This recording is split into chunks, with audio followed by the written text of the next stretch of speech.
Everybody, what up, everybody? It's your boy Chris. It's your boy Chris. It's another amazing live session on financipation. And as always, everybody, thank you for tuning in. Thank you for tuning in. If you are not familiar with my channel, I teach you essentially how to make money, how to save money, how to invest money, how to build generational wealth, and how to financially emancipate yourself from generational poverty.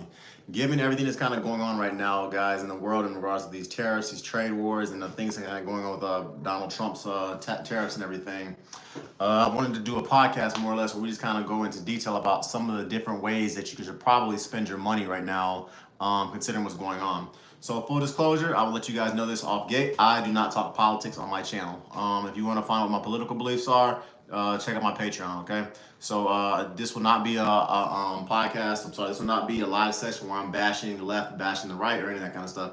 I talk pure numbers, pure finance, and essentially how to make money, and how, more important, how to keep the money that you keep on when you during the economy, okay? So that's what we're going to be talking about in this particular time. Basically, 6 ways you can essentially, how you should essentially spend your money considering what's going on right now in the world today, specifically in regards to these tariffs. All right, give me 1 second, everybody. Let me go ahead and share this with a lot of my different areas. With a few other things. Go ahead and share this thing. All right, cool. Let's go, let's go. All right, perfect. So one of the things I keep hearing from a lot of people is that they're kind of scared right now in regards to what's going on with their 401ks, their brokerage accounts, and their retirement accounts. Full disclosure, this is actually the second time in my, I would say, adult life where I'm kind of seeing the things that I'm seeing more or less from a retirement standpoint. I graduated originally from college with my engineering degree, and I was working for a mechanical engineering firm during the summer of 2008. If you're not familiar with that, that was when we had the subprime mortgage meltdown, and we essentially had the beginnings of the Great Recession. That was the worst economic time period, in theory, in American history, behind the crash in 1970 as well as the Great Depression. So this is the second major disaster financially that I've had the pleasure or misfortune of living through in regards to being a working adult and a professional. And the reason why I wanted to do this podcast is because one of the cool things I would say about life is that everything in life happens in a season, and more importantly, everything is cyclical. So the stock market going up and going down is cyclical. So just like a roller coaster, when that thing is going up, it's also going to go down.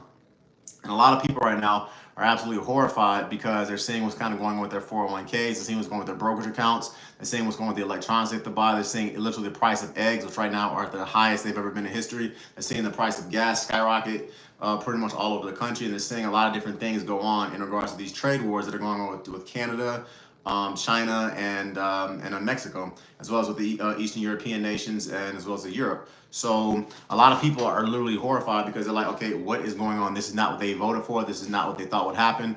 And I'll just say this, a lot of things in life, there's nothing new particularly under the sun. If you are a lover of history, you are a historian of history, you are aware of the fact that in the 1930s, America's politicians tried something called the Smoot-Hawley Tariff Act. And what they did essentially was they said, okay, it's not fair that China, Europe, and Canada, of all places, are essentially flooding our American markets with cheap Canadian, cheap European, and cheap Asian goods from China. So as a result, we're going to put a lot of tariffs on everything so that those companies can, Ecclesiastes, yep, exactly, Ecclesiastes is a season for everything.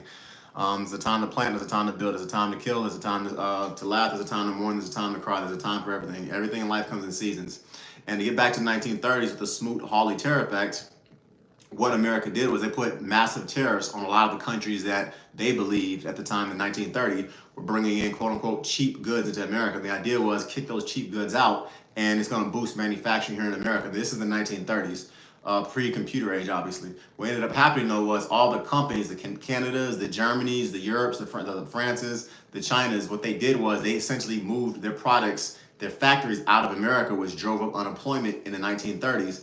And on top of that, they also slapped America with retaliatory tariffs. Because at the end of the day, if you're going to put a tariff on me, I'm going to put a tariff on you.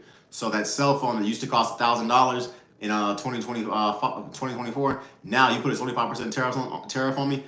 Cool, I'm gonna put a 25% tariff on you, and now that $1,000 cell phone is miraculously going to be $1,300. That $20,000 vehicle that you could have purchased back in 2024, now everybody, that vehicle is going to be $24,000 or $25,000. So that's essentially what happens with tariffs. If you put a tariff on me, I'm gonna put a tariff on you, and ultimately the American consumer loses because it's a trade war and a race to the bottom. And this is nothing new. There's nothing political about what I'm saying. There's nothing new about what I'm saying. This is the exact same thing that happened in the 1930s with the Smoot-Hawley Tariff Act. This is the exact same thing that happened in 2018 with Donald Trump's America First Act, where he basically put significant tariffs on steel, on washing machines and dryers. And it's the exact same thing, unfortunately, that's happening right now. So because of all of these tariffs and trade wars and everything that's kind of going on, what exactly is it doing right now to our economy? And once again, this is a non-political statement. I don't talk left versus right. I talk money and green. That's the only color I talk about on Financiation. Why? Because at the end of the day, I don't care who's sitting in that White House. I want your house to be financially secure, and I want you to build generational wealth. So right now, since Donald Trump's inauguration in January 20th in 2025, the U.S. stock market has lost 12 trillion with a T dollars. The NASDAQ, as of yesterday, lost over 1,000 points, and we've had the biggest drop in American history. Big dog, appreciate it, Clips. Yeah, I'm actually still filming that podcast that you were telling me I should do about learning the power of enough, so I will be doing that. By the way, everybody, please, my Cash App is $Chris P485. Please support the channel. It's for the Feed the Children Foundation, particularly my children. So by all means, please support the podcast or hit that super chat. Please drop $2, $1, $20, $10, whatever you want to drop. Okay. But yeah, in regards to the tariffs and everything, right now, as I said earlier, since Donald Trump's inauguration, the U.S. stock market has lost 12 trillion with the T dollars, and the NASDAQ and the S&P 500 lost over 1,000 points as of yesterday. So what essentially is going on? What's happening is that a lot of the European nations, the Germanys, the Switzerlands, the Frances of the world, Britain for what it's worth, a lot of them at the moment are slapping retaliatory tariffs directly back into the U.S. The American people, because Donald Trump is essentially putting tariffs onto them. As I said earlier, at the end of the day, it's kind of like being in the street. If a guy's trying to punk you, you're going to fight back. That's essentially, unfortunately, what's going on with a lot of these tariffs, where Trump is slapping China and Malaysia and these countries with tariffs, and they're essentially putting those tariffs directly back onto American goods. And as a result, it's blowing crazy with the stock market. And if you know anything about the stock market, the one thing the market hates is uncertainty. And by uncertainty, if you're putting tariffs on the people and then you're taking them off and then giving people a 45-day window to capitulate to your demands, and then when they don't, you put the tariffs back onto the market, you're essentially causing the market to go up and to go down. You're literally seesawing our economy. And what's happening is that that's causing a lot of uncertainty in the markets. So as a result, lenders don't want to lend money, and as a result, people are scared essentially to spend to some extent. Because they're like, okay, cool. If this gallon of milk costs, if this carton of eggs costs $12 a day, when the tariffs hit, it's going to be $15. It's going to be $16. It's going to be $20. And it's the same thing that's happening pretty much on a macro level all around the world. So, what should you do? What should you spend your money on? What essentially should be your investing strategy? Where should you go? These are the kind of things I want to talk about, because I want to talk about how exactly my family right now is spending our money, and what we are doing to prepare for Donald Trump's upcoming tariffs and trade war. And just to be completely frank, for the most part, every reputable economist that I've read, whether they're a liberal economist, whether they're a Democratic economist, whether they are a conservative economist, whether they are independent economists, whether they are an economist from Israel, whether they are an economist from Britain, whether they are an economist from France and China, all of them across the board are saying that these tariffs and these trade wars are going to have a global impact essentially on the markets. So as a result, all of them are pretty much predicting we're going to have a recession most likely before the end of this year. If that is the case, what I want you to do is this: do not get scared. Earlier in this podcast, everybody, I had the pleasure or the misfortune, if you want to call that, of graduating from college in 2007. And when I graduated from college, I started working essentially in 2008. When I started working, I literally started my career, in my engineering career, during the worst period in U.S. history to graduate from college outside of 1930. And when I started my career, one of the things that I noticed was at that particular period of time, once I was 21, 22, everybody was saying, Chris, do not get into the stock market. And if you have any stocks, you need to sell those things. Now me being a kid literally straight out of college, I had pretty much no savings at all in regards to my 401k or in regards to my balances and things of that nature. And I had no idea what to do. So what I did was I listened to an old friend of mine and said, Chris, you should still put a little bit of money into the market. I didn't know what I was investing into. So I ended up listening to that individual. I think I put like 3% of every paycheck that I put into the market. So what ended up happening was this. 90% of the engineers that I work with, these are men significantly older than me, because this was a significantly older engineering firm. 90% of them pulled their money out of the market because they were terrified. Okay, if I bought this stock for $100 a day and now it's $90 right now, I need to sell it, so because it's gonna drop down to $40 soon per share, and I'm gonna lose 60% of my 401k, 60% of my Roth IRA, 60% of my brokerage accounts. And these men unfortunately sold their stocks. What ended up happening though was roughly a year or two after, basically right around 2010, 2011, the stock market started shooting back up. But when it started shooting back up, all those men that essentially sold their stocks, basically locked in their losses. And then because they no longer had stocks, they never got to take advantage of the amount of money they could have made on it. So for instance, the little $3 I was putting, the little 3% of every paycheck that I was putting into my 401k all the way back then. By the time 2010 rolled around, I had made more than 5 times the amount of money that I put into my account. So what is that saying? That's saying this.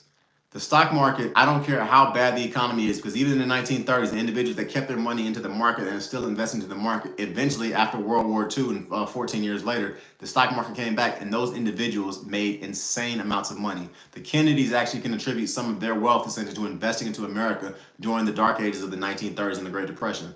Yes, those Kennedys, Robert Kennedy, John F. Kennedy, those individuals. So because of that, everyone, the more that you invest into the market during a recession, in my personal opinion, the better.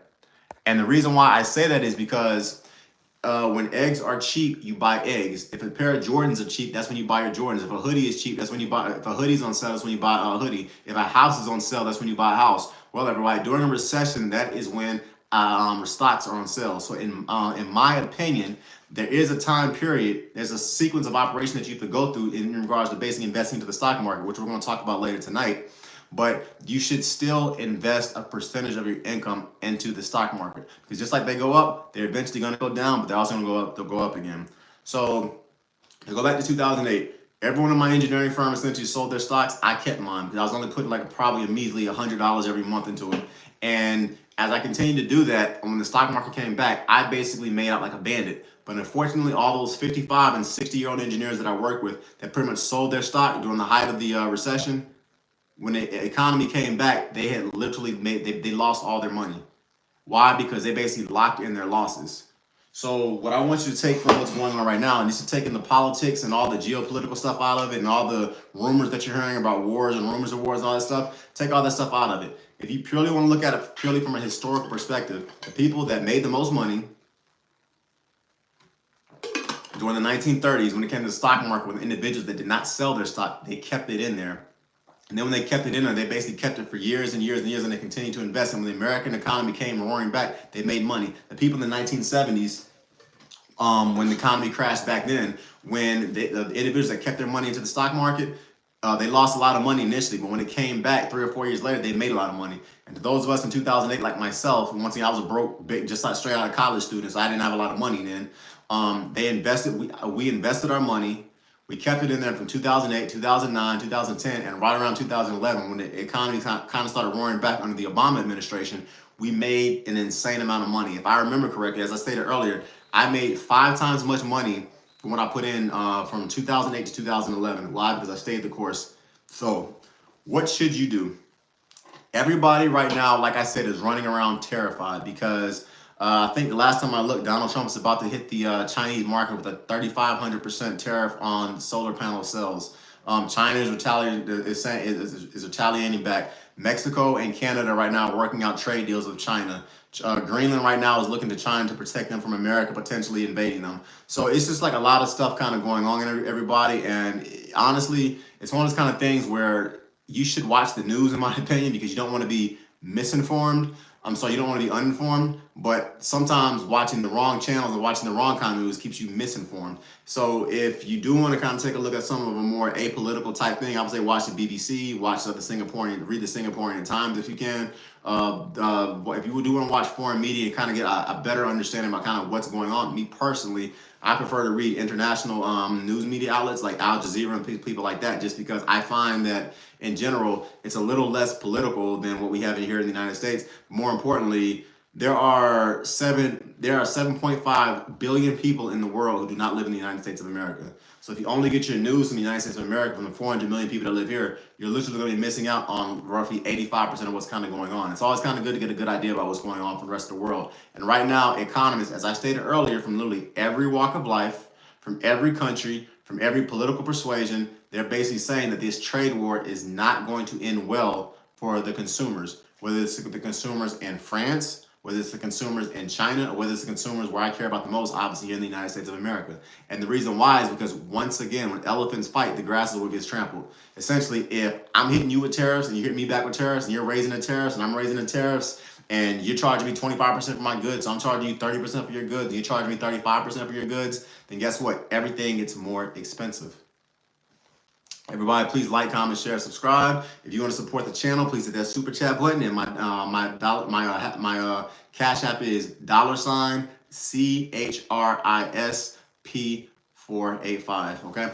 So as these tariffs and everything are kind of going on, people once again keep asking, okay, Chris, what should I do? Should I leave America? Should I stay in this country? How should I go about investing my money? What should I do? So the first step that you should do, everybody, is establish a 6-month emergency fund. Now, this is one of the things, I won't lie to you, that literally caught me red-handed, because when you get, if you are a long-term investor, it is literally a psychological high buying index funds, buying mutual funds, buying REITs, buying gold, buying ETFs. It's actually fun, literally.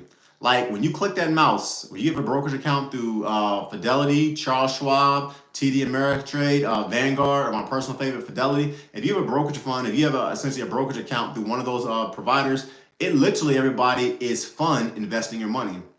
Now, if you automate it, it kind of takes some of that adrenaline rush out of it a little bit, but to some extent, everybody, as you see your funds go from your bank account to your brokerage account, or from your bank account into your 401k, or from your bank account to your Roth IRA, it is extremely fun is watching that number grow.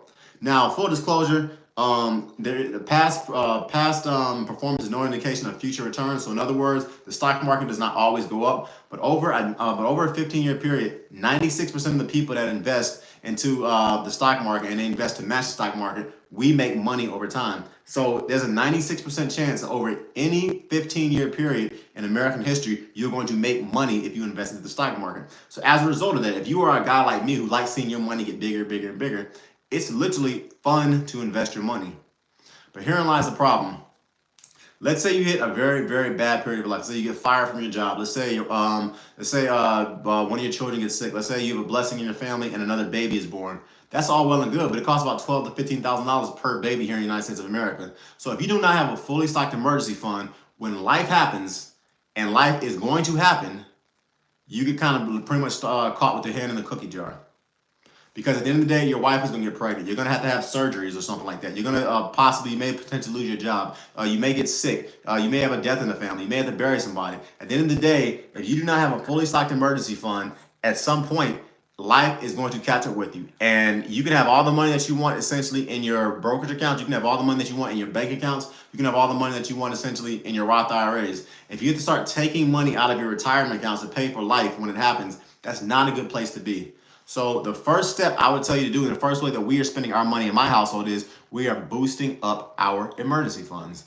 Now, what exactly does that mean to boost up your emergency fund? Like, Chris, what is an emergency fund? How much money is it? What does that entail? What does that look like? That's a question that I've heard a lot, and that's a question that I get a lot. So this is what your emergency fund should be, okay?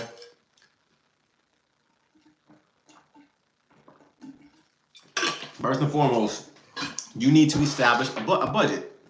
And this is where I talk about all the time that if you look at it, there's nothing Democrat or Republican about anything that I'm saying, because at the end of the day, you should know how much money you have going out, and you should know how much money you have coming in. And my advice is you should periodically be checking all of your accounts, whether it's your credit cards, whether it's your investment accounts, whatever it is, check everything, because you need to know exactly, hopefully down to the dollar bill, how much money you have going out and how much money you have coming in.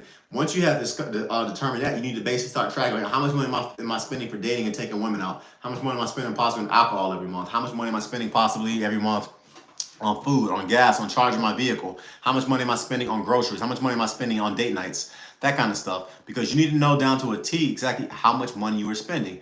And establishing that's essentially how you establish 1 month worth of your expenses and 1 month worth of your expenses. Now, most people, while they have issues tracking their expenses, they do not have issues tracking their income. Why? Because if you're a W-2 employee, you know exactly, more or less, down to the dollar bill, how much you get paid every 2 weeks. So when you factor in how much money you're making every 2 weeks, every paycheck, and then you know how much money you're spending, you should, in theory, be able to create a budget. And from that budget, you can determine, okay, if I make $6,000 every month and I'm spending $5,000 every month, that means I have $1,000 of extra cash. And from there, you should also be able to determine how much money you are investing every month and how much money you are spending on stupid, frivolous things. And by doing that, it allows you to get a realistic idea. My personal advice is you should track every dollar that you're spending for at least 3 months. And then from there, take the worst of the 3 months. And that's pretty much what your quote unquote baseline's budget is. And if you do that, at that point, you know exactly, more or less down to a T, what your 1 month expenses are and what your 1 month income is. And from there, whatever your expenses are, multiply that by 6. And whatever your income is, multiply that by 6. And whatever number that you come up with, that is your 6-month emergency fund.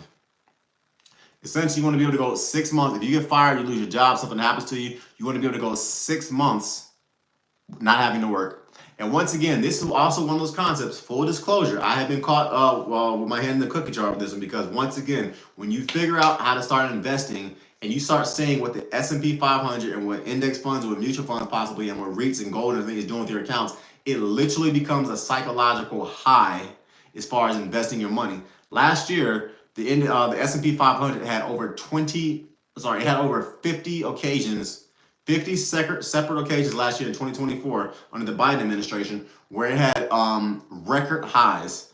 I was hitting literally 28 and 29% last year with the S&P 500. It is extremely hard to put your money into a brick and mortar account that gives you a 0.01% APY interest rate or a 3.5% APY interest rate if you have a high interest account. It is extremely hard to invest your money into an emergency fund that gives you basically no return. You know for a fact you can put your money into the S&P 500 or into something else and get a 28% return. But you got to do it, everybody. You got to do it because you have no idea when life is going to hit you. If you are a corporate America employee, you know firsthand, your boss can literally fire you because they don't like the fact that their wife looked at you at a Christmas party. Your boss can literally fire you because they don't like the way you looked at them after they tried to yell at you. That's unfortunately the non-workers' rights that we live in America. Particularly if you work for an employer where, let's just say, you may not look, quote unquote, unfortunately, like everyone else. We live also in a country as well where a lot of our union rights are pretty much being taken away. So this is a very easy country, whether you would like it or not, to say, okay, I don't want you employed for my company anymore, so you can leave. And on top of that, if you are a gig worker, let's say you are a creator, let's say you have the type of thing where you do gig work and you may make $15,000 one month and then not make any money the next month. Then you may make $25,000 the next month and make no money for the next 3 months. If you are in that kind of boat, on top of that, you also are in a situation where you don't honestly really know where your quote unquote next paycheck is coming. So as a result, set up that budget, figure out what it is over a 3-month period, and from there, take that number and multiply it by 6, and that once again is your 6-month number. Okay, so this is essentially the first step that you should do as far as how you should spend your money in this upcoming trade war and this upcoming recession. Because at the end of the day, as I said earlier, Donald Trump is not seeming to be backing down from his tariffs. The Chinese president, I think his name is Xi Jinping, he's not backing down either.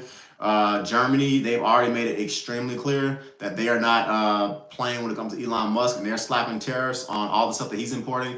Canada has already put a 200% tariff on on Teslas. They've also already slapped America with a 25% tariff on all energy and stuff like that. And they're strategically figuring out where they can slap tariffs onto the American people to inflict the most harm. Same thing with Mexico. They're doing the exact same thing. These tariffs that Donald Trump is putting essentially on these other countries,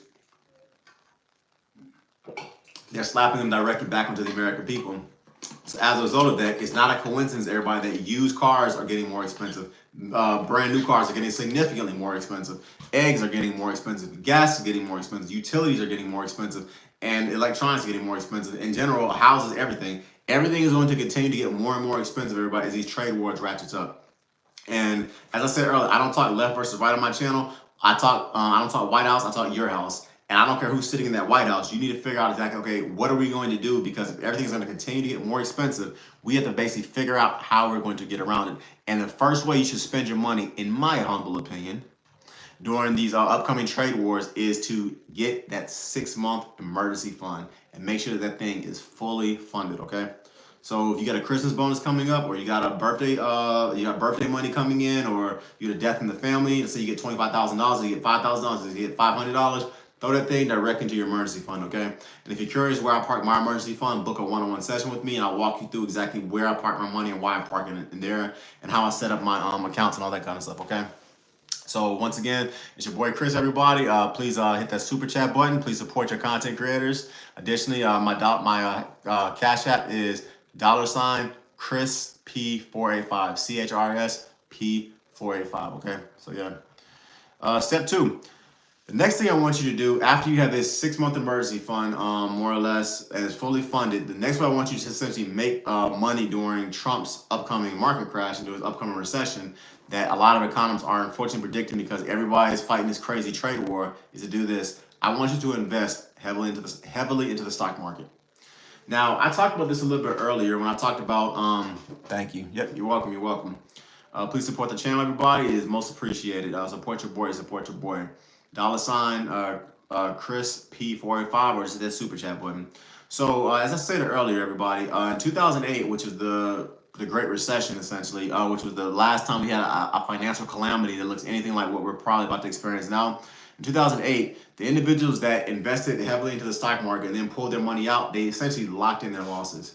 And once again, the reason why they locked in their losses is because their idea was, okay, if I bought this stock at $100 a share and I have 1,000 shares and it basically has dropped down to $70, that means I essentially just lost $30,000 because 30 times 1,000. So they ended up selling their stocks because they were horrified that that share that they bought at $100 would go from 70 to 50, possibly to 20. So as a result, they got scared, they bailed out, and they bounced. What ended up happening though was eventually that stock that they bought for $100, when it dropped down to 70, it might drop down to 20, but eventually it came back, and today that stock is about $250 per share. So as a result of that, they sold their stock when it was at $70 a share. Now it's at $250 a share. If they try to buy it now, they literally have locked in all of their losses. So the individuals like myself who were told back in 2008, Chris, don't sell your stock, keep it in the stock market. Don't worry about it. Ride this wave just like you ride a roller coaster. Ride this wave, and eventually the stock market is going to come rolling back. So the second way, in my opinion, that you should spend your money during this upcoming market crash is quite simple. After you get that 6-month emergency fund, you should invest heavily into the stock market. And the reason why I say it is because the stock market has created more millionaires, as far as I can tell, than any other thing in American history. It's created more millionaires than people who inherited money. It's created more millionaires than people who had a great business idea and they started it. It's created more money than being a lawyer, a doctor, an engineer, and it's created more money essentially than being creating a product and just selling to the masses or being an entrepreneur. The stock market has literally created more millionaires from what I've researched than any other entity. And the good thing about the stock market is that it goes up and it goes down. So if you're playing that game where you're trying to essentially time the stock market, nobody can predict the future, and trying to do that is essentially going to leave you going crazy and probably broke. So invest heavily into the stock market, people. That is my advice. Now, when I say invest heavily into the stock market, this is what I mean. Every percentage of the income that you make, you should put a certain percentage of it towards your emergency fund first off, get that out of the way. And when that's done, then you should start putting a certain percentage of your income into your investments, into your brokerage accounts, into your Roth IRAs, into your 401ks, into your TSPs if you're a government worker. And by doing that, if you do it consistently over time, not only are you buying when the stock is high, you're also buying when it's low. So it basically actuates itself out, and it averages itself out, and you're most likely going to make money. Particularly if you just buy your stock, hold it, and you don't sell it, because you do the whole day trading thing, and you're buying your stocks when it's high and selling when it's low. When you make a profit, eventually you're gonna hit with capital gains taxes. So my advice is don't do that. But if you just buy your stocks and you pretty much hold them for a while, and you essentially hold it for decades, you're pretty much guaranteed to make money. Sometimes a lot, sometimes a little, but you're pretty much guaranteed to make money. But more importantly, you take the guesswork out of whether or not You should buy a stock, buy a stock, whether or not you should try to day trade. So buy stocks, people. That's my advice for the second step. If you're trying to figure out how to spend your money during this upcoming recession, and by all accounts, it's going to be a recession. It's going to be worse than possibly 2008 was. If you see the storm coming on the horizon, you should plan accordingly. My advice is after you get your emergency fund set up and you're good to go with that, then start investing heavily into the stock market. And for full disclosure, based off of a study that was done by the Millionaire Next Door, that was a book that was written by Dr. Thomas Stanley. The average American millionaire invests 20% of every of their paycheck. So essentially, 20 cents out of every dollar that they make. The average typical American millionaire in the United States of America since 2000 has invested roughly 20% of their income. And what's pretty cool about it is that 80%, 88% of American millionaires today, right now in 2025, grew up lower middle class or poor. So in other words, if by that statement, I can infer that the typical person that was investing their money, 20% of their income, most likely was not making a lot of money. They probably were making $45,000 or $50,000 a year if they did it consistently over time. And as a result, they woke up one day as a millionaire 20 or 25 years later. So the good thing is that they're giving you a roadmap pretty much on how much you should invest, which is 20%, and how often you should do it. The bad part is, yeah, it does quote unquote take some time. But from what I've learned in life, everybody, sometimes the best things in life, they're free, but they take a long time to get there, okay? So that's what I'll tell you to do. Step one, make sure you have that 6-month emergency fund, possibly 9 months if you have a family. And step two should be invest into the stock market. Step three is kind of more mental. I want you to think long-term and stay disciplined. And the reason why I say that is this: if you're spending your money and you're not seeing the kind of gains that you want as quickly as you want, a lot of people have the idea, okay, I'm gonna get out and I'm gonna start doing something that's more exciting, more fun, more cool. I'm a young millennial, I'm cool. I'm a Gen Zer, I'm cool. I wanna make sure I wanna make my money. And one of the things that I hate about our society right now is that we live in this friggin' facade of an Instagram world where everybody is bigger, stronger, faster. Everybody's got more money than you. Everybody's prettier than you. Everybody's got more girls than you. Everybody can pretty much make it rain at the club longer than you can. Everybody's popping bottles. Everybody's traveling and vacationing. That is unfortunately the garbage that a lot of that's the image that's unfortunately being pushed a lot of times on social media. And I want you to avoid that kind of thinking, that kind of crap, because a lot of times people that are saying those kinds of things and trying to live that kind of lifestyle, then they're making you think that they're living a life that they really are not living. And this is what I mean by that. If you take a look at social media, how often do people post when they get divorced? How often do people post when they get in a car accident? How often do people post when they get fired? How often do people post when their girl leaves them, or when their guy leaves them, or when their kids basically get locked up or get incarcerated or get arrested? My point is this: social media paints this image that everything is good, that the bottles are always popping, that the liquor is always flowing, that you're always on vacation, you're always partying, you're always flying somewhere. But it very rarely talks about the real things in life that happens to all of us: a death in the family, a possible situation where a family member gets locked up, a possible situation where a loved one dies. Social media doesn't push that kind of stuff. So as a result, if you spend all your time watching social media, a lot of times what ends up happening is that you have this idea that everyone in the world is doing better than you. And a lot of times, some of these same trips, some of these same vacations, some of these same jewelry, some of these same women that you see people with, they're literally renting that kind of stuff. And because of that, it's very, very easy to stop thinking long-term for your investments and start thinking short-term if you follow a lot of social media channels. If you take a look at the individuals who I follow on social media, at least now in my late 30s, most of it is financial literacy content. Most of it is entrepreneurs. Most of it is real estate, and most of it essentially are people who are essentially going to the places that I want to go. I'm not following like a lot of rappers. I'm not following like a lot of entertainers. I'm not following a lot of NBA players, a lot of NFL players. I'm not following a lot of women that pretty much are quote unquote. I'm not following any women for that matter that are quote unquote selling feet pics online.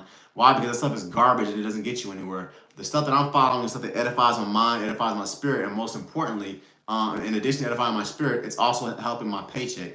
And that's the way you have to think when you are following social media. Always, always, always, everybody, think long-term with your investments.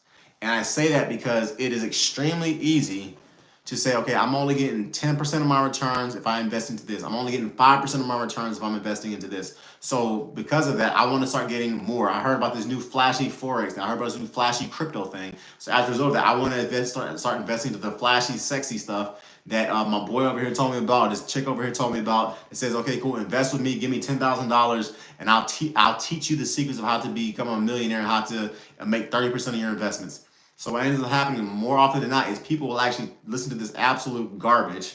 They give a $5,000 or $10,000 commission to a person that they've never met, don't know anything about them, because they heard the person can basically flip that $5,000 or $10,000 and make and get a 50% return on, and then give you literally twice of what you gave them. And full disclosure, I've been there, done that. I've done the whole Chris, give me $1,000, and 2 weeks from now I'll return $3,000. I've been dumb enough to do that kind of stuff. And you know what happens every time? I want to fight the individual who took my money, and I feel even dumber because I can't even believe I fell for that crap. Fortunately, I've learned from those mistakes, and I don't make those mistakes like I did when I was a young man. But everybody, you have to think long term for the stuff that you do, especially in your investments. And this is even more assured considering what's kind of going on right now in the stock market and what's going on right now with these trade wars. People, if you watch CNN, MSNBC, Fox News, Mad Money, Motley Fool, Investopedia, any of these, I call them financial, I can't say the word, but it starts with a P and it sounds like corn. I call it financial. If you watch any of that stuff, they literally tell you, they're literally telling you stuff like, the sky is falling. You have to invest in this. You have to sell now. You have to sell later. The sky is falling. Okay, because Trump did this with the tariffs, you need to invest as much as you possibly can into solar panel cells. Okay, cool. You get to invest in this. You get to invest in this. If you spend your time watching this garbage, literally your whole concept of thinking long term is gonna go out the window, and you can start thinking short term. And we start thinking short term, that is how you make mistakes, because no one can predict the future. No one can predict exactly where the world is going to go. No one can predict essentially what's going to happen. No one can with the markets. No one can predict essentially when stocks are going to be hot and which stocks are going to be whack. What you can predict is the stock market. It typically averages 10% over the last 75 years. You can predict that. So if you invest the way that I do, for the most part, not only are you not going to listen to this financial, I'm going to call it corn. You're not gonna listen to that garbage. You're gonna essentially play the long game. And those investors who play the long game, we do once again significantly better. And the reason why we do significantly better is because we stay disciplined in the things that we know, and we do it consistently over time. Please support the channel, everybody. Please hit that super chat button. Once again, my Cash App is $ChrisP485. Just like there's a season, everybody, for setting up your emergency fund. Just like there's a season, everybody, for investing your income. There's also a season which typically lasts the longest, which is doing the exact same thing correctly, repetitively, over time for decades. And that is where the patience and the discipline has to come into place. Because I'm telling you straight up, I've been there before. I've been at the bars and the clubs and the lounges at the country clubs where everybody's talking about, hey, I just found this great new investment, Chris. It returned me 35% last year. You should jump onto it. Chris, I just found this great new investment. It gave me a 1,200% increase. Yeah, I don't know why you're still investing to those boring index funds, those boring mutual funds, those boring ETFs. You should invest like me. I've seen this stuff all the time, and it takes a lot of self-discipline to not scream at these people, but also takes a lot of self-discipline, B, to say, you know what, I'm good. You can invest the way you want to invest your money. I'll invest the way I want to invest my money, and let's see who wins over time. And more often than not, everybody, over about a 6-month period, you don't see much of a difference. Over about a 1-year period, you start seeing a difference. But over a 5-year period, it's funny because them same cats I was telling you, okay, you need to invest $10,000 into this new hot stock. They're the same ones that are literally jumping from stock to stock to stock to stock to stock, trying to chase the market. And they're the same ones that eventually over time will say straight up, you know what, Chris, you were right. I should have kept investing in the slow and the steady and the boring way, just like you were. I've seen everybody my entire adult life and my entire working and my entire investing life. So think long term. I know it's boring. I know there's nothing cool about literally clicking your mouse and hitting the exact same 4 or 5 funds that you do every year that you've done for years. But it's also quite fun seeing your investment accounts go up. Another thing too about staying thinking long term is that from what I've learned, and this is whether it was in my dating life, in my marriage, this is whether it was in my fitness journey, whether this was in my engineering career, my finance career, being an entrepreneur, stuff like that. If you consistently do the right thing day after day, week after week, month after month, year after year, decade after decade, you are going to hit some roadblocks. You're going to have people lie on you, get you fired. You're going to have people lie on you essentially and talk crap about you. You're gonna have breakups. You're going to have stuff that happens, stuff like that. But if you consistently do the right thing time after time for years, eventually you start seeing a chasm and a significant gap between your life where you're here and the people who don't do the consistently right thing are here. And you see it get bigger and bigger and bigger as time goes by. I've seen it in corporate America. I've seen it as an entrepreneur, and I've also seen it in my dating and my marriage life. I'll give you an example. When I first started Financipation, there were, I don't know, hundreds of wannabe financial content creators, wannabe Kevin Samuels type channels that were making content. And some of them were whack. They were just absolute trash, I'll be honest. Some of them were extremely good. And it was interesting because when I started Financipation, I had 1 subscriber, and these cats had like 1,000 subscribers. I was like, wow, am I ever gonna get to 1,000 subscribers? And what's really interesting is that by consistently putting out content once a week, by consistently putting out shorts, by consistently doing my one-on-one sessions, and by consistently essentially doing what I'm doing right now, I saw my channel slowly get bigger and bigger, and I saw theirs slowly kind of stay about the same. And eventually got to the point where I surpassed them, and these channels don't even exist anymore. It's the same with everybody in regards to your investing life. Yeah, if you're getting a 7 to 8% return on your money, it kind of ticks you off a little bit when you constantly hear stories about guys getting 28 and 30% returns on Forex or 40 and 50% returns on crypto. It kind of ticks you off a little bit. What I have seen literally consistently time after time is that the individuals that invest into these very risky and these very flashy type investments over time, eventually they end up making significantly less money than you, or they just lose it all. I've seen it happen time after time. Whereas the individuals, once again, that think long term and they're slow and steady in their discipline, they do significantly better. So that's the third thing I want you to do as far as how to spend your money during Donald Trump's upcoming recessions. Stay disciplined, everybody, and always think long term. Whether it's the emails that you send, whether it's the investments that you make, whether it's the women that you date, always think long term, essentially, about the decisions that you make, especially in this upcoming market crash that I think is about to happen, okay? Step 4, I want you to diversify your investments, okay? And I want you to plan accordingly in Trump's market. So step 1, obviously, everybody, was budgeting your money, a 6 to 9 month emergency fund. Step 2, essentially, everybody, my bad. Step 2 was to invest heavily into the stock market. And step 3 was to stay disciplined. Step 4, everybody, is I want you to have a diversified portfolio, exactly how you're investing. So full disclosure, I push the stock market. I think everybody should invest in the stock market. I think everybody should have a certain percentage of their income that invests into it because, as I stated earlier, it has created more millionaires than pretty much anything in the United States history. And that's pretty impressive when you think about it. And another cool thing too about it is this: the stock market was not always available for everybody to buy. If you actually study American history, there were periods of time where Asians, blacks, Hispanics, and pretty much anybody outside of being a non-white male was literally barred from actually buying stocks. Or if they did buy stocks, or they did on a bank account, it got completely stolen. If you don't believe me, Google the Freedmen's Bank from the 1880s, 1890s, okay? So stocks have not always been so readily available for everybody to buy. Another thing too, with the age of the internet, prior to the internet, you actually had to go into a brokerage firm, like a Vanguard or something like that, and actually buy stocks, which also opened up another barrier because at the end of the day, if I have to physically get up and go to a place and buy it, that's significantly harder than me just sitting on my computer, clicking a mouse and buying. It's kind of the difference between physically driving to Walmart or buying the same thing on Amazon. So nowadays, with the way you have brokerage accounts such as Charles Schwab, Acorn, TD Ameritrade, Vanguard, Fidelity, people like that, you can literally set up a brokerage account and set up an account in less than 5 minutes and start buying stocks. So all the barriers have been removed. All the racial barriers have been removed. All the geographical barriers have been removed. All the, to some extent, a lot of the financial barriers have been removed because I know some brokerage accounts such as Fidelity, they literally allow you to buy stocks for only $1.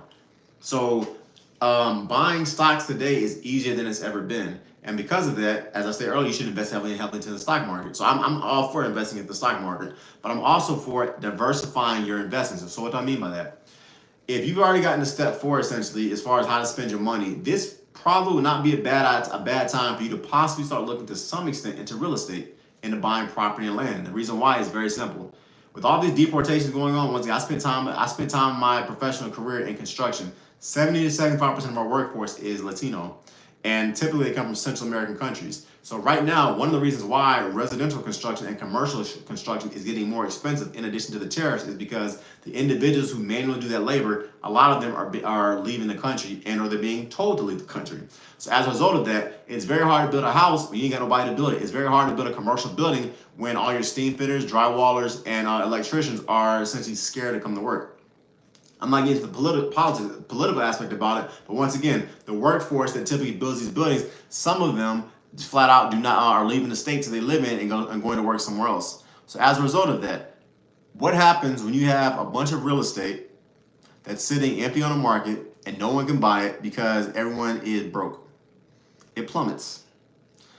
So as a result of that, because real estate is plummeting and land is plummeting as well, what happens when something is on sale? You should buy it. So as a result of that, this would be a very good time, in my opinion, if the economy crashes, to quote unquote get into real estate. And if you can't afford real estate, perfect. Buy real estate investment trusts, or REITs as we call them, through the stock market. And right now, if you take a look at REITs, they are doing significantly better than the S&P 500. So as a result of that, everybody, diversifying your portfolio is the next step where you should consider spending your money. I'm gonna call it step forward in the way you should consider spending your money during this upcoming crash. Because if you are investing in things like gold, in addition to the stock market, if you're investing in things like property, in addition to the stock market, if you're investing in things like real estate, in addition to the stock market, that is financial gold, literally and figuratively, for you and for your family. So invest heavily, everybody, into a diversified portfolio, okay? So that 20% of every paycheck that you make, that 20 cents of every dollar that you make, this is a very, very, very good time to consider a portion of that buying things like exchange traded funds, buying things like real estate investment trusts, buying things like land, buying things like gold or precious metals. And also you can even think further outside the box. Buy artwork.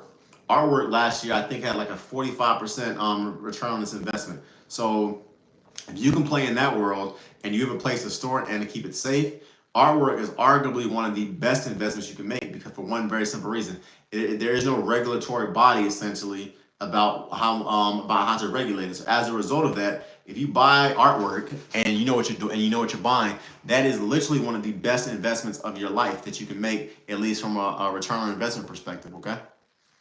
So think, like I said, think outside the box. Diversify your portfolio, diversify your investments, diversify. And this, of course, is after you have that 6 month. This of course is after you have that 6 to 9 month emergency fund. And this is, of course, is after you've already invested into the stock market. And this, of course, is after you've been diligently doing this for a while and you know exactly what you're doing. Okay. Next, the next way you should consider spending your money during this upcoming crash is index funds. And the reason why I say that is for a very simple reason. I talked about this a little bit earlier, but the stock market is a very good way to buy stocks. And index funds are good because they essentially match the market. They have a very low expense ratio. And the thing I like the most about it is they take the guessing work out of buying stocks. So what do I mean by that? When I first started getting into the stocks, I was like, okay, which stock should I buy? Should I buy Apple? Should I buy Microsoft? Should I buy Google? Should I buy Tesla? Should I buy pharmaceutical things? Should I buy wood? Should I buy weapons? What should I buy? The answer is buy all of them. Buy all of them.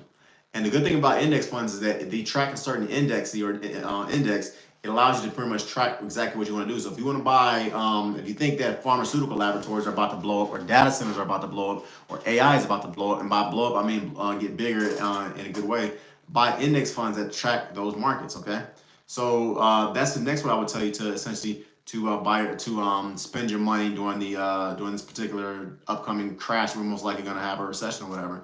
Spend your money on the stocks, but specifically look at specific indexes that you want to find. Okay. The sixth way that I want you to spend your money, everybody, actually isn't spending it really at all. It's maintaining your health and taking care of the relationships around you. So this is one of those kind of, if you watch Financipation, you know I'm always pushing having a complete lifestyle of finance. So what I mean by that is this: if you watch my channel, you know I occasionally will drop dating and relationship podcasts. I'll occasionally drop podcasts about sex, about finances, about females, about dating, about how to select a good woman, how to select a good woman, fellas, and ladies, how to select a good man. And the reason why I do that is, and I also drop podcasts periodically about taking care of your body and taking care of your anatomy. And I also drop podcasts about reading books. The reason why I do that is it's simple. There is so much more, everybody, to building generational wealth than just making a lot of money. You can be a billionaire, right?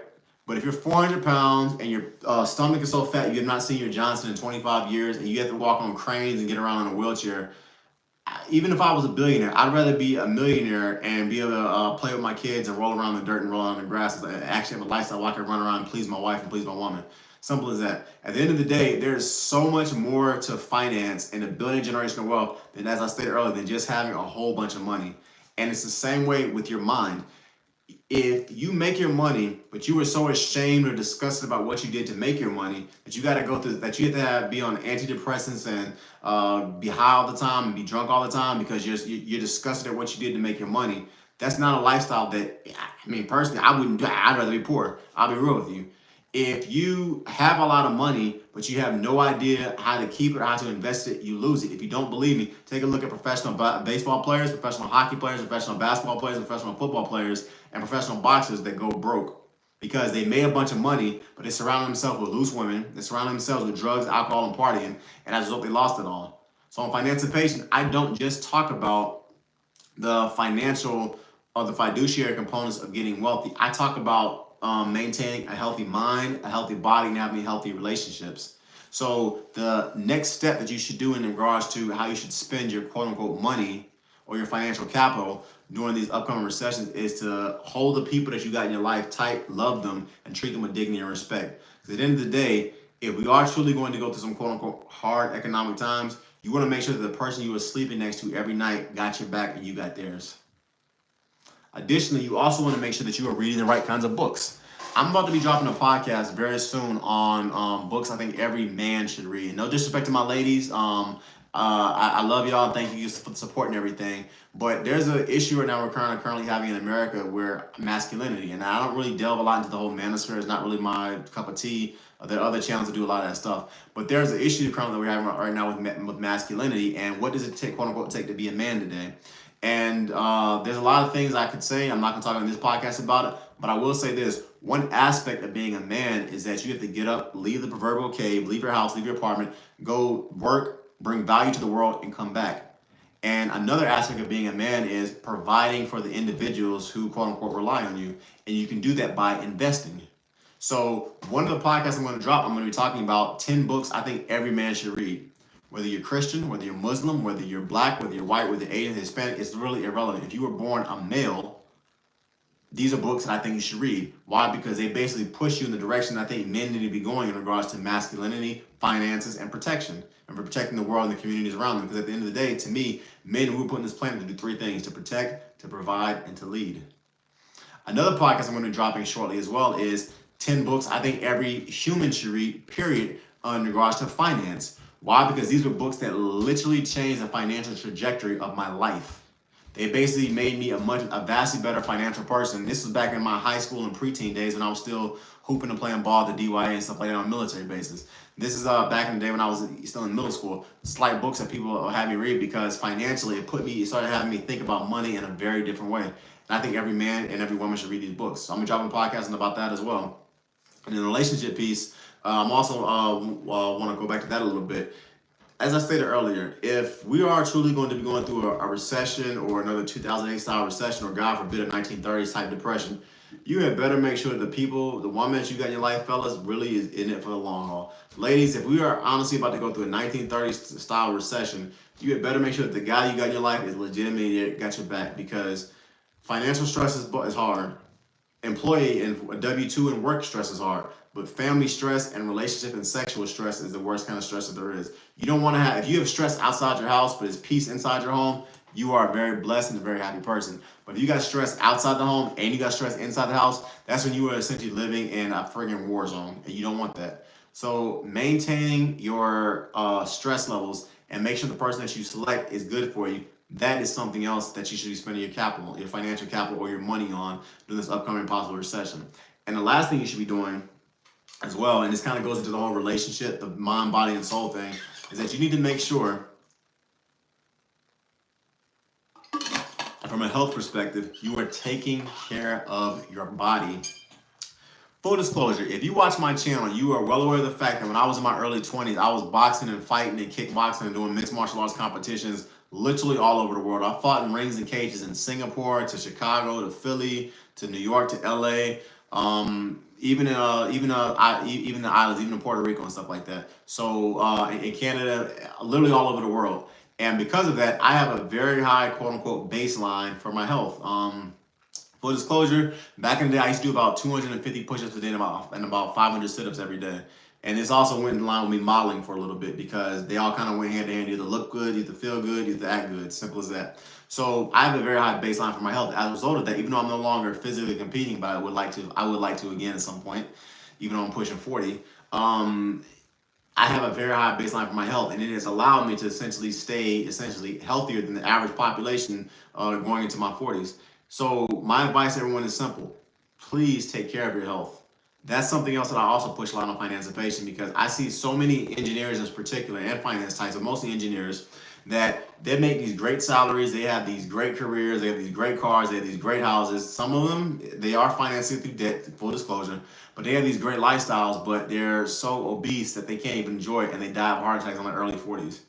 And what sense does it make for you to spend all of your health to get your wealth, and then to turn around and spend all your wealth to get your health back? And I see so many men in particular that are doing that. Where once again, they have the beautiful house, they got the beautiful family, they got the great career, they got the C-suite status, executive status, they got the glass facade office and all that kind of stuff. But their health is absolute trash, and they die of a heart attack at 42. Now, if you die of a heart attack at 42 and the retirement age is 65, that means and you make $100,000 a year. That means you just cost your family $2.3 million because you died 23 years prematurely.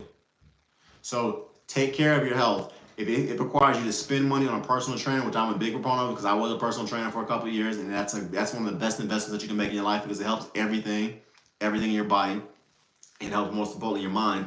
Invest in a personal trainer. Invest in a nutritionist or a dietitian. Invest in an ice bath and a cryotherapy chamber that you can go to 2 or 3 times a week because that's the kind of stuff that professional athletes do so they can maintain their mental and their physical edge. So if a professional athlete is doing that and they're dropping about $200 a month to do it, why can't you? It's a good investment for your mind, a good investment for your body.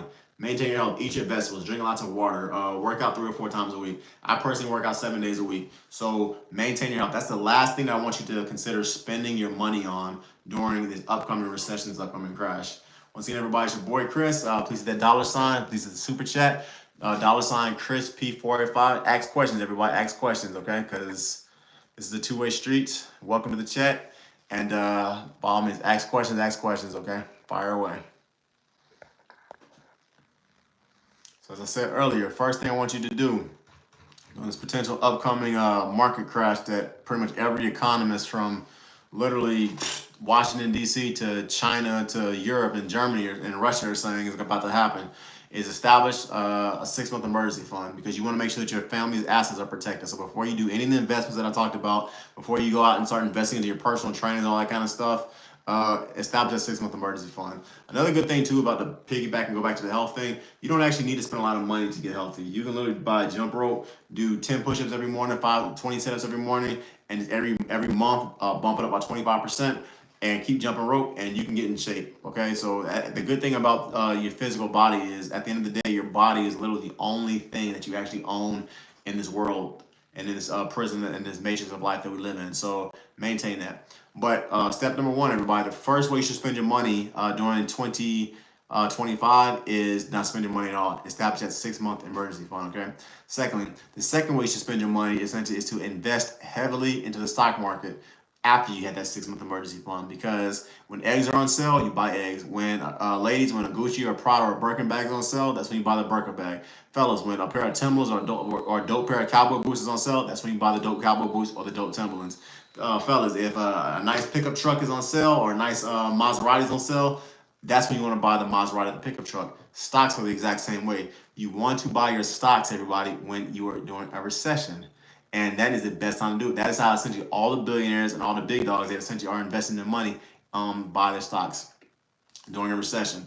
Everybody, please continue to ask the questions. Fire away, fire away. Third, the next step, I want you to stay disciplined and continue doing the right thing correctly over time. Ignore the flashy investments, ignore the crypto, ignore the Forex, ignore this new flashy reincarnation method that your boy is telling you about, that you hoop and you play ball with the gym, and ignore these new flashy crypto things that the guys you go hunting with that your lodge tell you about. Ignore all that crap. Literally, find something that works for you and do it consistently over decades and watch your money quadruple and grow. Step 4, diversify your investments, okay? I have a feeling that real estate is about to plummet. And the reason why is I think a lot of people, you're already seeing it like in the Northern Virginias, you're already seeing it like in the West Virginias, where a lot of government workers are being fired and losing their jobs and they can't pay their mortgage. I have a feeling, and off the top of that, the workforce that builds houses, they're being deported and or they're being scared to come to work. I have a feeling once again that real estate is about to plummet. And if it plummets, this is a perfect time to buy real estate. Same thing with the investment. I'm sorry, same thing with gold. Gold is holding its value roughly right around 7 to 8% right now. So that's another precious metal. That's another investment you can invest into. And on top of that, given what's kind of going on right now with the stock market, you never go wrong investing into the stock market. So do it consistently over time. Lastly, land.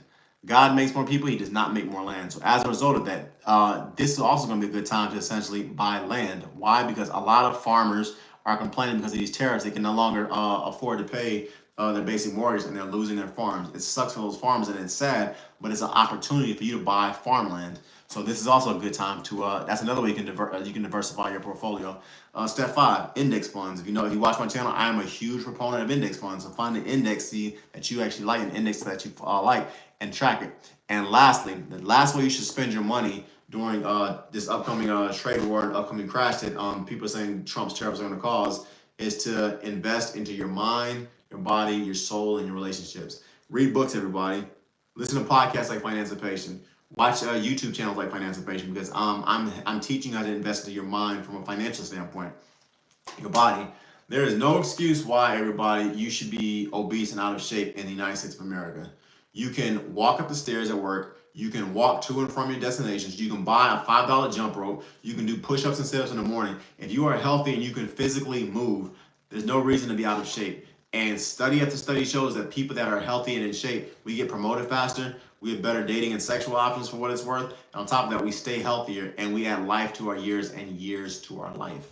So let's maintain your health. And lastly, I didn't talk about this a lot earlier, but maintain your soul too. If you're Christian, if you're Muslim, if you're Jewish, if you're a believer, whatever it is that you pray to, make sure you maintain that during the upcoming times. One thing about life is this: it's going to hit you. You're gonna have your girl dump you. You're gonna have your ladies. You're gonna have your man leave you. You're gonna get fired from jobs. You're gonna get terminated from jobs. You're gonna be unjustly accused of things you didn't do. You're gonna unfortunately have situations you get to deal with that come literally out of nowhere.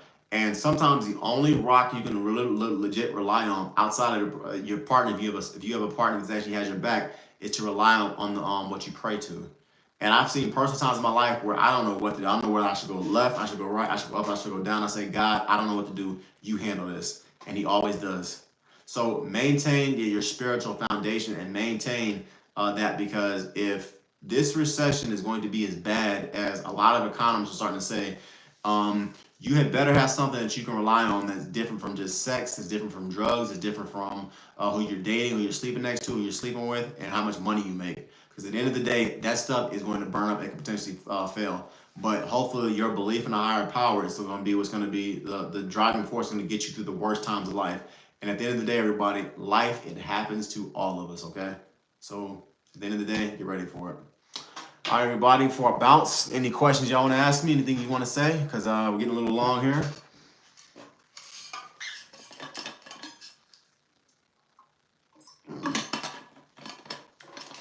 Cool.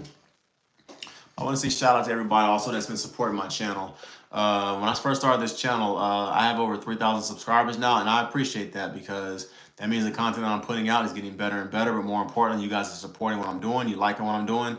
And it's really been dope watching my channel grow. But most important, the questions and the statements I enjoy hearing the most are, Chris, I started my Roth IRA because of you. Chris, I stopped hustling because of you. Chris, I stopped dating this girl because of you. Chris, I stopped dating this abusive guy because of you. Chris, I now know what a brokerage account is. I now know what an index fund is. I now know what a mutual fund is. I now know why I should go with short-term insurance versus long-term insurance. And those are the kind of things that when people tell me, I thoroughly enjoy hearing them because it makes me realize that what I'm doing is putting value into the universe and it's getting me that much closer to hopefully stepping away from corporate America at some point. So thank you everybody, and I appreciate that. I appreciate that. Questions, anybody? Chat. Shout out to Map, I appreciate that. Shout out to Action Clips, appreciate that as well. Thank you. Ecclesiastes, absolutely. Written by the wisest man that ever lived, King Solomon, David's son. Remember, everyone has a story. You may never know what someone else is going through. Absolutely. You know, one of the cool things about life is that one of the cool things actually about podcasting as well is that you run across individuals who you think to yourself, that could quote unquote never be me. That could never, I could never find myself in that situation. And it's really funny because whenever you start thinking that, it's not just podcasting, it's life, that's typically when, unfortunately, you could find yourself in those situations. And one of the things that I have learned about being a YouTuber and being a content creator is that it has forced me to become vastly more empathetic to a lot of people's situations in life. I'll give you an example. I once was talking to a brother about how he was trying to, he asked me to give him some advice about how to get girls. And the first thing I told him was, you need to get in shape and take care of your body. And the guy had a rare condition where literally he physically could not work out the way that most human beings can work out. So as a result of that, he naturally got bigger and bigger. And what's interesting was that prior to having that conversation with him, when I would see a person that was, let's say, quote unquote, obese or overweight, I naturally would assume that, okay, they're obese and overweight because they don't want to work out and they're too lazy to take themselves to the gym, want to work out in their home. And after talking to that guy, I realized that there are some individuals, men and women, that just flat out can't work out. It has nothing to do with them being lazy. It has nothing to do with them essentially not taking care of their bodies. But there is a very small portion of America that, for whatever reason, they're just not physically in a situation where they can work out. So as a result of that, it's kind of changed my tone about how I look at quote unquote people who say, Chris, I can't lose the weight. Another thing too has been pretty dope as a podcaster is that it's forced me to realize that you should never. One of the things about the financial community is that unfortunately I find it goes hand in hand with a lot of some of the more toxic aspects of masculinity, or some of the more toxic aspects of the finance of the red pill and the manosphere community. But what's interesting is that one of the things that typically gets pushed, and this is one of the toxic aspects of masculinity, I would say, and of the manosphere, is that it's all about how much money you make. So you're not a real man unless you make $100,000 a year, you make $500,000. You're not a real man.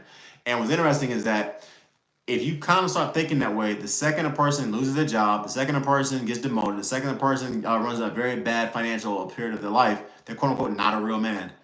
And that's why, as I've gotten better at podcasting, I've been doing this longer and longer, I no longer talk necessarily about quote unquote, I try to very rarely put a person's value on how much money that they make.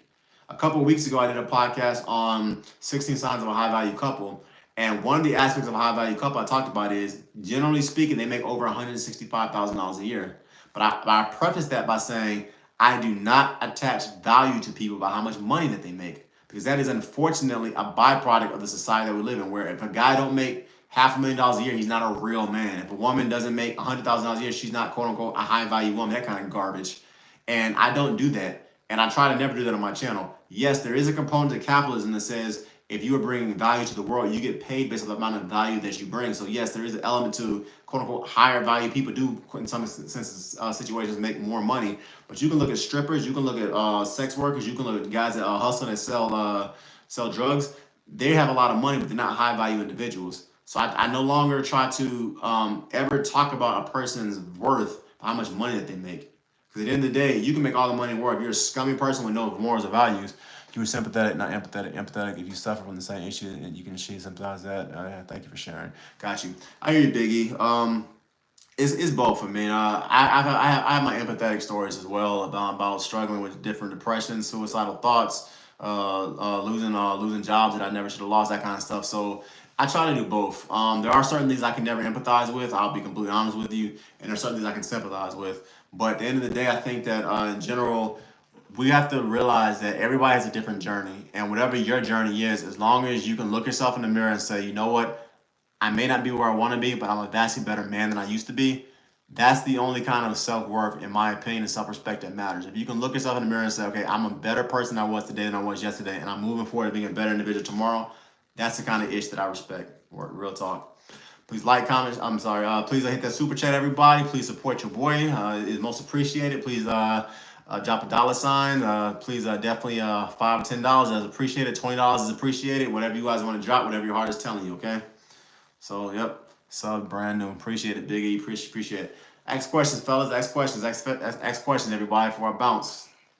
Ask some questions. I love doing this with financial. It's essentially helping people become better versions of themselves. And I love teaching you how to make money, how to save money, how to invest money, how to build generational wealth, how to financially emancipate yourself from generational poverty.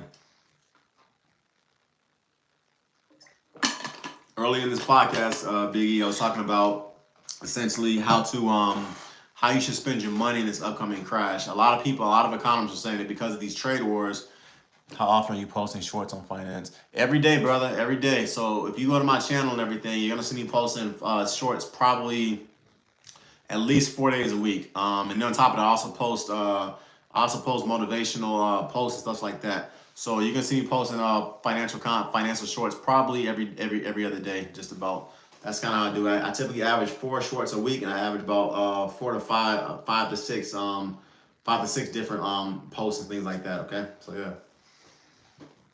Earlier in this podcast, I was talking about the 6 ways you should spend your money during this upcoming crash, because I think a lot of economists, what's your strategy on time management and avoiding distractions?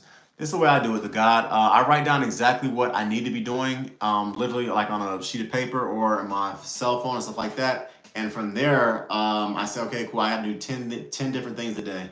And as I do them, I literally sign them off the list. You just got distracted.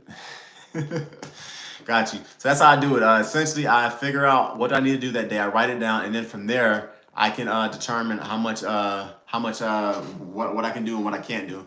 Another thing I do as well, if it takes me 1 hour to do something, I try to figure out a way to do it in 45 minutes or 49 minutes. If it takes me 5 minutes to do something, I try to figure out a way to do it quicker.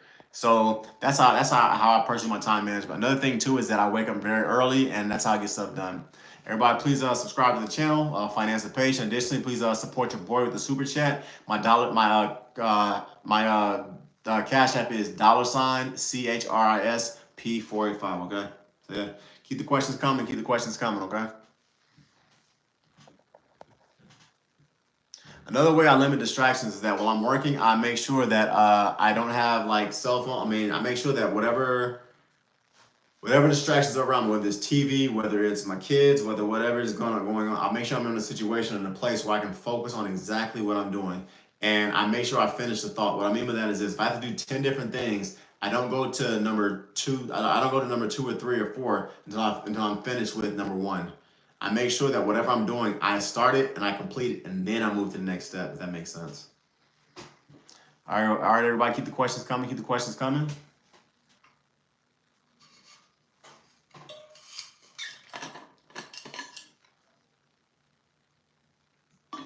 Thanks for subscribing to the channel, Big E. I drop content every week. Sundays, 9:30 a.m. Eastern Standard Time. So Sundays, 9:30 a.m. Eastern Standard Time, okay? You should hit that notification button and the bell so you know when I'm dropping new content, all right? What part of the country are you delivering all this knowledge from? I'm an East Coast dude, bruh. So check out that 305. I'm an East Coast guy, though. East Coast.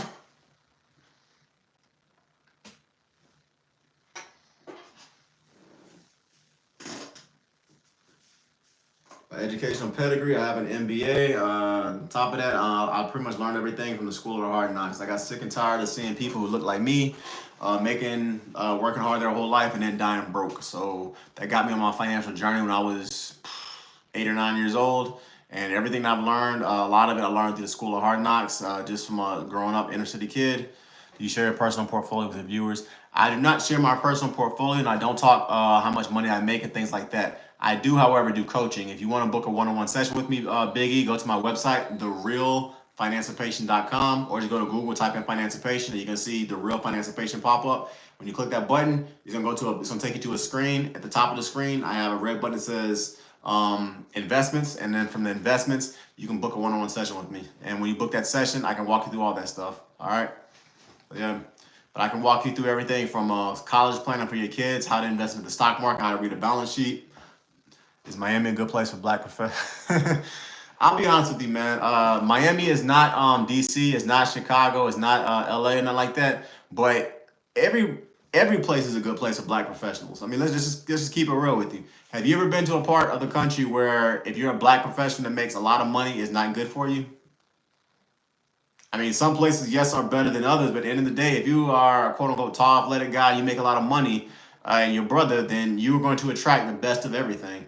And in regards to Miami being whether it's a good place for black professionals, I mean, you can join the Urban League, you can join the Miami Chamber of Commerce, you can join Toastmasters, all that kind of stuff, and you're going to meet extremely attractive, very good people. You're going to meet financially well-off people who can care less what color you are. And yeah, you're also going to run across some black professionals as well. I've lived literally all over the world. I've worked all over the world. I've traveled. I've lived all over America.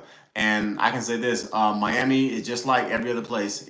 You're going to find what you're looking for. And if you want to find some attractive, beautiful black professionals, yeah, if you are poor and black in Miami, yeah, life sucks. But honestly, if you poor and black anywhere, like if you're poor anywhere, life sucks. I don't give race ain't got nothing to do with that. If you go to like West Virginia and Mississippi and Alabama to the trailer parks, I mean, yeah, if you're poor, it sucks regardless. But yes, Miami, if you ain't got no money and you're not making a certain amount, you get a very different experience from the professional types that actually have made made something of their life. So yeah, so, yep. Super chat, everybody. Please support the channel. $ Chris P485. So yeah, keep the questions coming. Keep the questions coming. But yeah, Biggie, go to my website, therealfinancialpatient.com. From there, you're gonna see investments and stuff like that. You're gonna see subscribe. Additionally, you're also gonna see book a one-on-one session. From there, you can book a one-on-one session with me, and I'll walk you through all this stuff. I can, like I said, I can set you up with how to set up brokerage accounts, how to, if you're an entrepreneur, if you have a business and you have an EIN number, I can walk you through the different types of investments you should do with that. I can walk you through essentially how to create tax efficient accounts, how to pay your children as employees, how to set up wills. I can do all that stuff. So these are the kind of things that I've helped my clients with in the past with financipation. I'm extremely good at what I do. I love teaching the financial aspects of building generational wealth. I look at finance as a ministry. At the end of the day, when a man knows exactly how to invest his money and how to go about making more money, how to legally do that, and how to start businesses, dude, capitalism in the world is yours, especially if you're a brother. So at the end of the day, I can help you with all that kind of stuff.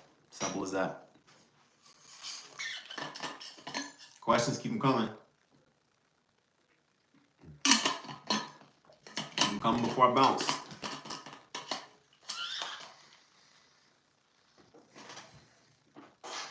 All right. Going once, going twice. Shout out to everybody that has asked the questions. Shout out to all the coaching and stuff like that. Yeah, I can help you with all that kind of stuff. Definitely join my YouTube channel. Definitely join my Facebook tribe as well. Financipation on Facebook. Additionally, I might check my Spotify channels. Check out all that stuff. All right, I can help you. I can help you guys out everything. I'm 52 right now, and I'm investing 50% SHCHD, 20% VU, 20% CHGJP. Look forward to seeing more of your videos. Yep, I saw that portfolio. That's a very, very, very balanced portfolio. That's a very good one. You're investing in a lot of ETFs, into a lot of the S&P 500, also into a lot of index funds. So, and I like the percentages that you gave. So you have a very good investment strategy from what I saw. And I look forward to working with you in the future. Okay, so yeah. Keep them coming, everybody. Keep them coming. Questions. Getting hurt right now. Yeah, no, you're not thinking about it the right way. You have to think about it long term, bro. You're getting hurt right now because the market right now is down. But at the end of the day, that thing is going to go back up. All right. So you may quote unquote be getting hurt, but it's going to go back up. All right. Cool.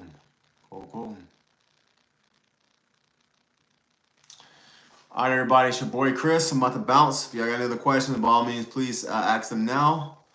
I needed that. Yeah. Think about it long term, bro. Think about it long term, Biggie. Seriously, like if you take a look at what happened during 2008, those are people who sold their stocks. They locked in their losses and they lost potentially millions of dollars.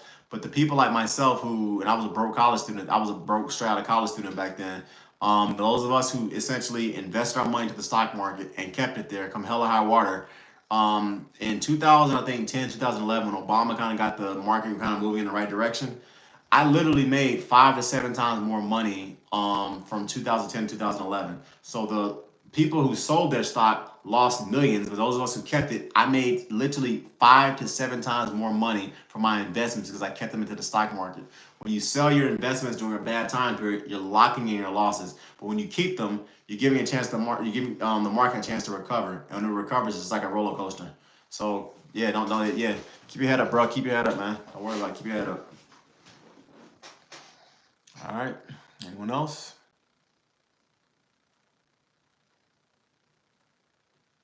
Cool beans. I'm trying to fire about 57, 59. Want to be out of it by 59, 364 days. LOL. Guess I agree with you. Financially independent and retire early. Yeah, do it, bro. Do it. That's what it's about. Like, I mean, also about finance and everything. At the end of the day, if you get sick and tired of waking up and going to a corporate American job, you get sick and tired of having to deal with the stupid politics of corporate America, all that BS. And or you just want to retire on a beach in Dominican Republic or Costa Rica or Thailand or Europe somewhere or Asia or Singapore or hunting lodge in West Virginia, wherever it is, whatever your idea of retiring is, that's the purpose of why you invest your money and you do it intelligently over decades, because you do not want to be 65 you don't want to be 75 working at Walmart or sweeping floors at McDonald's. That's not where you want to be. And if you do have to do that, there's nothing wrong with that. But you should plan your life accordingly so that you can retire the way you want to retire. And that's what I push with financial emancipation, otherwise known as financipation. All right, that's what I push. All right. Support your boy, Chris P485, $ CHRIS P485. It's not cute. So, yep. Or go to that super chat and support me there. So, yep. Peace. All right, everybody. It's your boy, Chris. I'm out. Please like, comment, share, subscribe to the channel. Please check out my content. I drop a new weekly content. I'll drop a new podcast every Sunday at 9:30 a.m. Eastern Standard Time. And thank God for all of you all. And let's continue to push the Ministry of Financial Emancipation and building generational wealth, okay? It's your boy, Chris. I'm out. Peace.